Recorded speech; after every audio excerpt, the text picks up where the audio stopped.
Generally speaking, are you good or bad when it comes to money? I'm good with money, but bad at the same time. Explain. I know how to stack. You feel me? I know how to stack the money up and get it good, get it nice, looking good. But when it start hitting that certain number, it start looking like a lottery ticket to me, and I just be wanting to buy shit. You feel me? Like I just be wanting to buy. Like I be like, damn, like. But then when I look at the price tag of certain shit, and you look at your account, you be like, you need more. You see me? So that's why I said my mind is where it's at now, of just working and getting to that bread, because my shit that I really want, it ain't no $1,000 or $5. It ain't what the niggas, you know what I mean? It ain't this little boy shit. Like, I got people in Dubai that's billionaires, friends, and millionaire. Nigga, what we doing? You know what I'm saying? Like, I'm not trying to be no thousandaire, bro. This shit ain't nothing for this. I'm not trying to be a teacher. Feel me? Teachers make that. And when it comes to good or bad, are you more good with money or more bad with it? Or is it 50-50? Shoot. Well, I'm good. I'm good, but I said I'm bad too. That's why I said I'm good, but I'm bad, because I start, but I don't know when to stop. You feel me? Like, I have a limit. You know, Babe put me on a limit or whatever. She'd be like, okay, we gotta buy. Like right now, I'm trying to buy properties or whatever, right? I'm trying to buy properties, and I'm trying to buy, apartment buildings and shit. Like, I'm trying to really do something. Like, I'm not trying to cap with this money. Like, we getting money, so what are you doing with it? You know what I'm saying? So, but I go to Saks and go fuck off, and I see the Monk tea, or I see some Burberry shit, or I see some shit for my son, and I'm like, gotta get it. You know what I mean? It's just, wife should be like, yo, you gotta chill. I spent $10,000 by accident. With no jewelry. Like, it's not about jewelry, you know what I'm saying? Like, jewelry is just a blinging piece for somebody to be like, he got something that I want. You feel me? And I ain't trying to put nobody down for no jewelry. Do you have a shopping addiction? I do. I think I get it from my grandma. My grandma is a designer-holic. Like, she designer everything. Chanel. I think I seen my grandma with a Birkin before I knew what a Birkin was. And this is your grandmother on your mother's side or father's side? My mother's side. My grandma been a big dog. My grandma been in the streets for a long time. Grandma real OG. You mentioned your significant other, Mm-hmm. and you mentioned money. Mm-hmm. Are you aware that money does break relationships? Yeah, if you came in a relationship with money, it could break you. But if y'all was broke together, shit, how you gonna break me that I was broke with you? Well, how the fuck? So if you came with money, then yeah, it could break you up. But we started from the bottom together. Nigga, we was just sharing the same $200. You feel me? Same money. Sometimes people's addictions can break apart relationships too. Yeah, it could, but when you working, life is about working. And that's why I said, telling these people who watching, don't be stagnated. Because your bae don't like a stagnated person. Or nobody likes a stagnated person. Because you start getting tired of feeling like you're doing the same thing over and over again. With no advance, you ain't getting no more money. You're just doing the same thing, working every day. With no money. No money coming in that's advance. You got to pay bills. Your family member live by check. If you live check by check right now, then you can possibly have a bad relationship. That's what I'm telling y'all. Focus on what's more important. And not cheating and fucking off and try to spend money on clothes. Like, stack that bread, bro. That's why I said wifey be having to talk to me. But I'm talking to y'all because I'm doing wifey do to me. Stack that money and don't worry about this.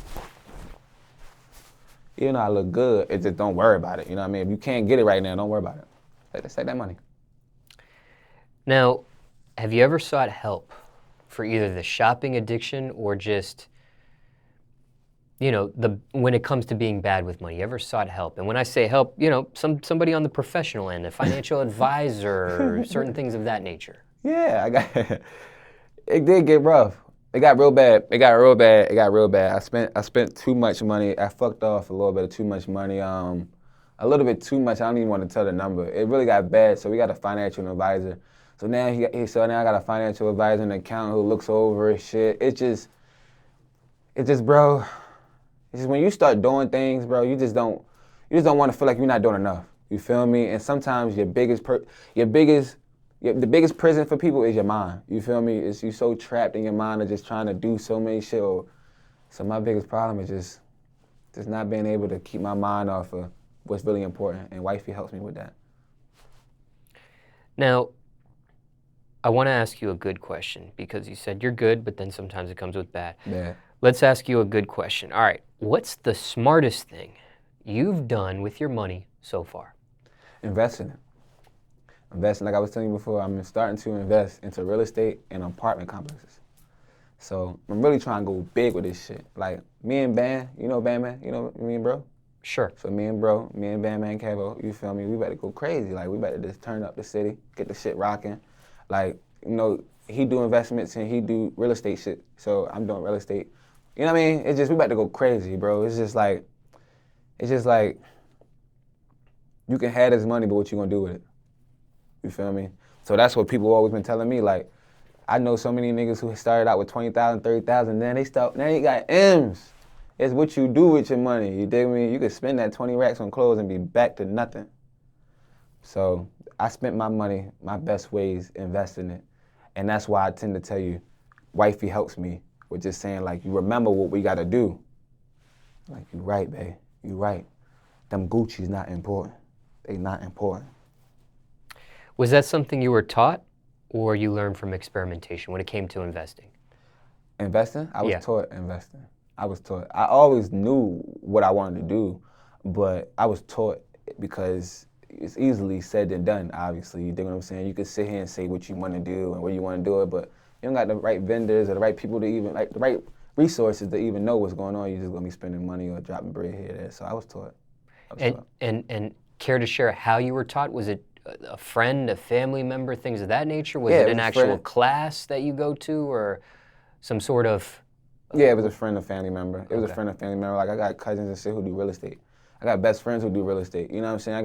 It's just they already been telling me back in the day, like, yo, Will, like, you can really flip homes and really start doing things. You can really start doing this. So they was like, all you gotta do is just buy a home that somebody ain't pay their taxes on. You dig what I'm saying? You can just, so they ain't paying that. You can just easily pay that. Bro, it's a whole bunch that he was telling me, and I was just like, yo, that's crazy. And then when they start breaking it down, came to the house and set up with me and wifey, and then they showed what I can be doing. Like, I'm even gonna start investing into marijuana. Like, you know what I'm saying? So, Colorado, got some friends and folks out there in Colorado, you know, weed legal and shit out there. Got some big shit finna happen. That's why I said 2020 finna be a crazy thing, bro. 2020 finna be a crazy thing. And when it comes to real estate for you, is it the landlord side of things, which is what it sounds like, Yeah. or is it more so flipping? Buying the buildings. I'm trying to buy the buildings. Nigga, I'm trying to buy the building. But what I'm To telling you... landlord, not to flip. Yeah, landlord, because landlord, you flip it, they're going to make more off you. You know what I'm saying? You going to flip it, get a little percentage, and, you know, they're going to do something way bigger than you. But if you got good investors, all you got to do is see the property, right? Come with your investors, come with your loaners and all your people who's going to be willing to help you. But it's just emotion. I'm just starting to get started. So since I'm starting to get started, I'm online, I'm just getting it moving. But the bread is there, and the investors are there, and the properties that I'm looking for is there, and all I have to do is just push the button. And they said wait till New Year, because why do it now if you can't put it on your taxes? Got another money question for you. What's up? Can money buy happiness? Hell yeah. Money can damn sure buy happiness. It's just money can't buy friends. I mean, it can, but it can find not real friends. You dig what I'm saying? So if you're not happy in the sense of, like, your spouse or, like, you know, emotionally, shit, I don't know. Because as long as my bills paid, I'm happy. As long as my wife good, I'm happy. You know what I mean? In the sense of, if she want anything you want and I can get it, I'm happy. So I think money can buy happiness. It's just when you got that money and you go broke, that's when niggas start feeling a little depressed. Whew. I'm telling you, when you start seeing them M's or them thousands go down and you start seeing them zeros and start, niggas start going to emotional support. Niggas need help.